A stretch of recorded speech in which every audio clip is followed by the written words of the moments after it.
It's story time. Today on AKHarrell Writes, we are going to be discussing a story that many of you are a part of. It's called The Writer's Story.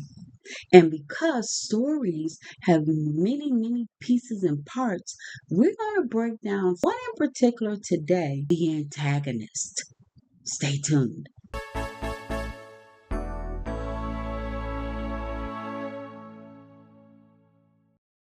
Hello. I am Angela. If this is your first time here, welcome. And if you're returning, thanks for coming back. Let's get started. So, as I go down my journey of becoming a published author, I have learned that there are many pieces, many parts of a story.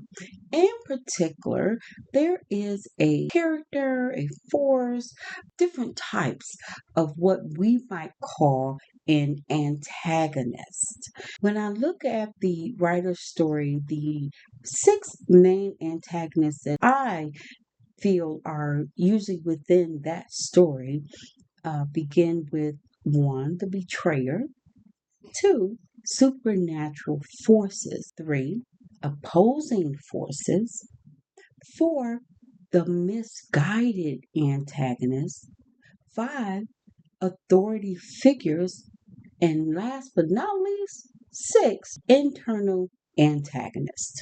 We're going to go over each type today and hopefully offer a couple of solutions for how to deal with those meddling antagonists.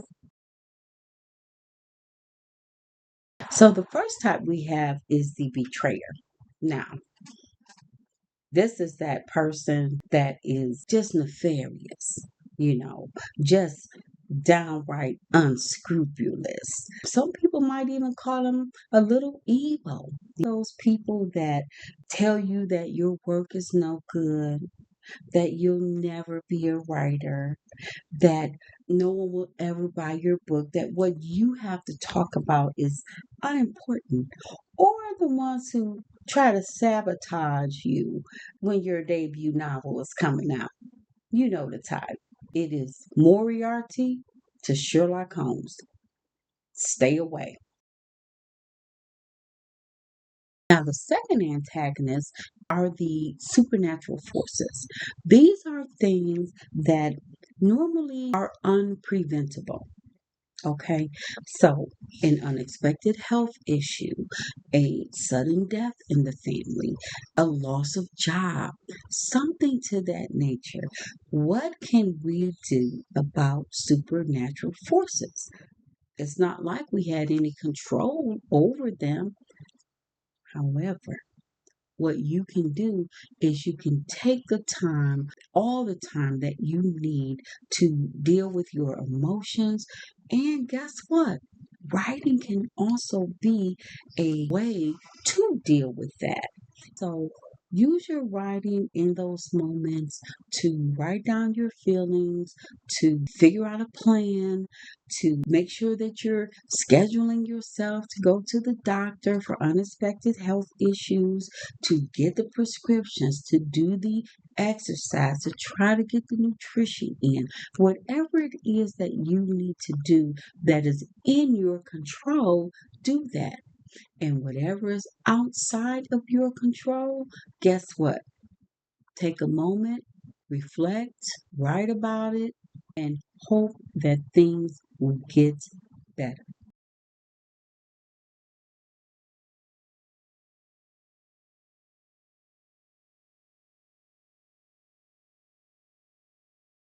Now, sometimes we have opposing forces in our life that we think are like supernatural forces. No. Not true. The opposing forces are who? Your family, your friends, even your pets. Okay? They want to be supportive of you sometimes, hopefully, but they kind of don't understand the time that you may need for your writing. So what you have to do is you schedule time with these people and be firm about them interrupting your time, because writing is something that has to be done not every single day unless you like it that way. No judgment, but it is something that takes a commitment. And so, solution to this is to take the time that you need to still spend with your family, your friends, your loved ones, your pets. Okay, please take the time. You know, we all need to live in the world. We should not forget about those that came before the writing. Okay, but you got a big enough heart for them, for you, for your writing.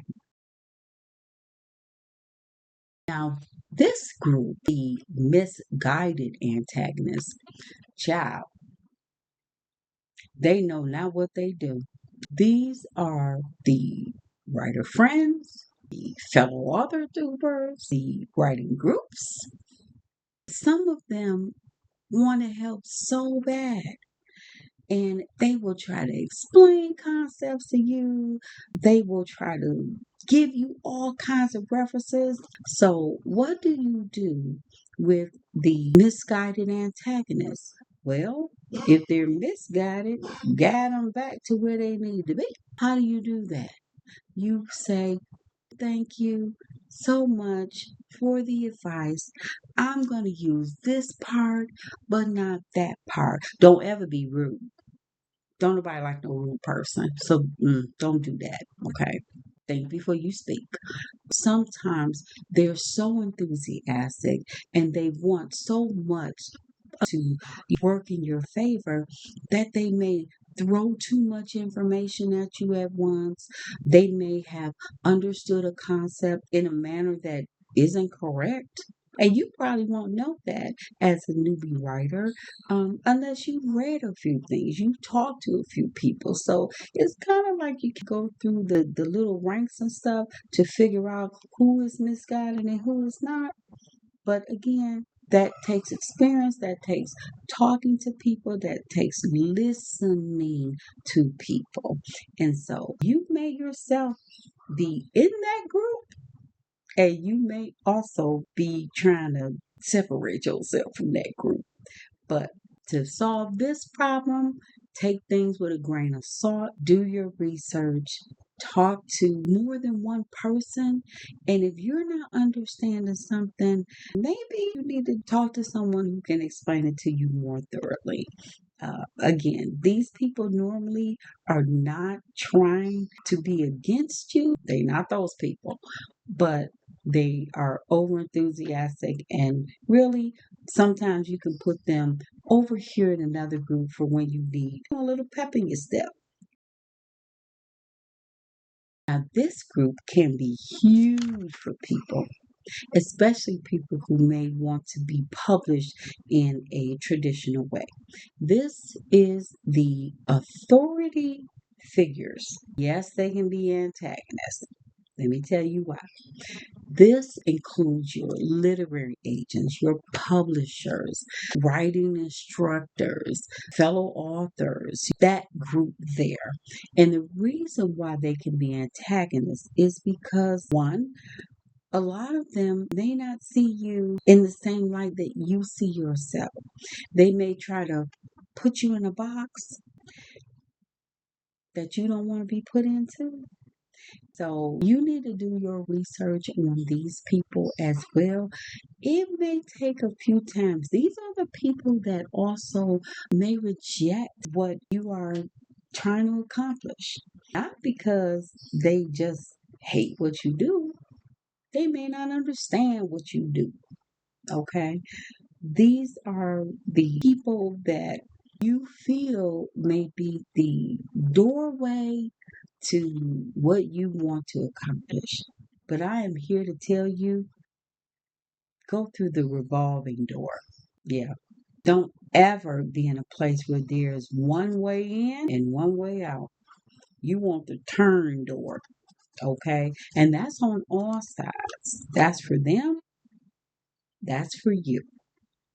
So, what I would do in that situation again is to research, get recommendations and referrals, try people out, all of the above, because these are what we call the professionals. And as a newbie writer trying to be a published author, you're going to go through some trials and errors with these type of people. But you just want to really research, make sure people are legitimate, make sure that what they say they can back up their you know what, okay? And make sure that they are not diminishing you as a person. Because guess what? I don't care if they want to stack your book to the high heavens.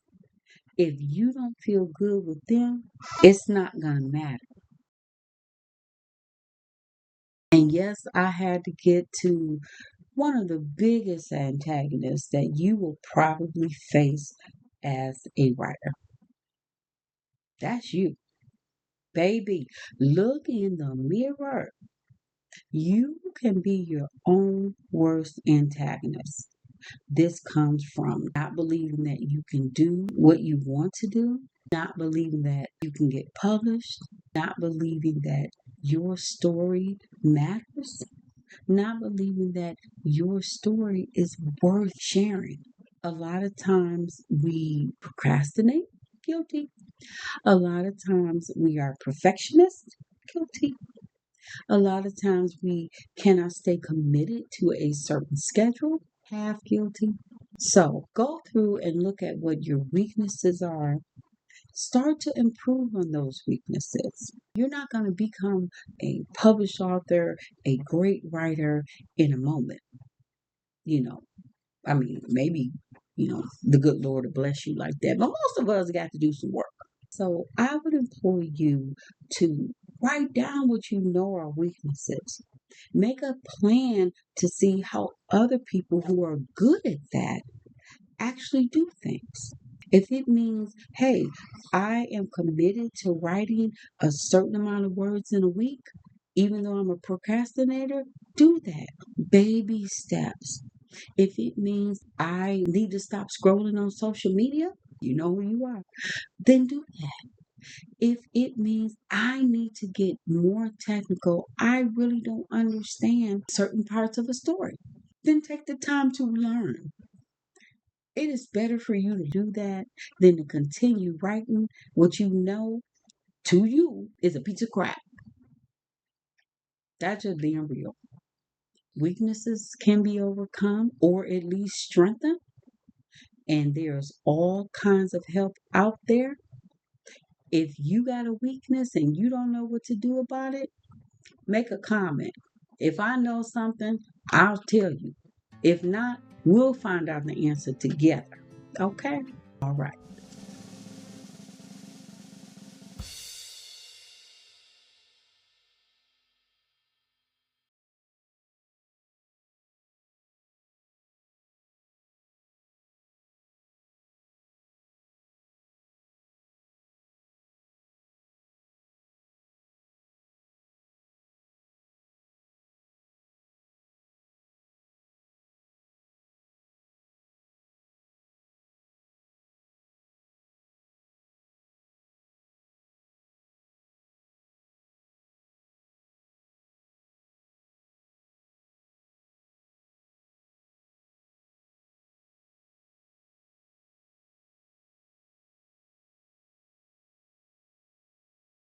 And now a little bonus because I'm always late.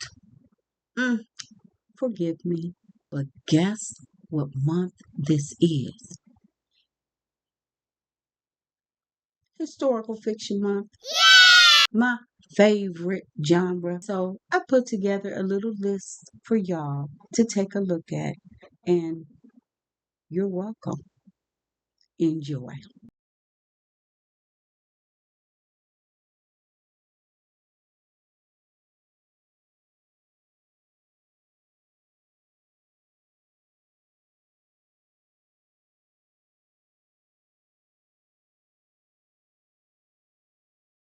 So I do want to just do a little quick wrap up. The antagonists that are in your stories, you have them as well, you know, but you're the protagonist. Every story does not have a happy ending, but dang on it, you can make yours a happy ending. All right. Advise yourself like you would advise a friend that you love and care about. That would be step one for me. If that doesn't work, reach out to other people you trust. Do what you need to do, but don't give up writing. Keep at it, even if just for yourself. So that's the end of the story time for today. Join me again when I'll be doing another story time because, as I said, stories have a lot of pieces and parts.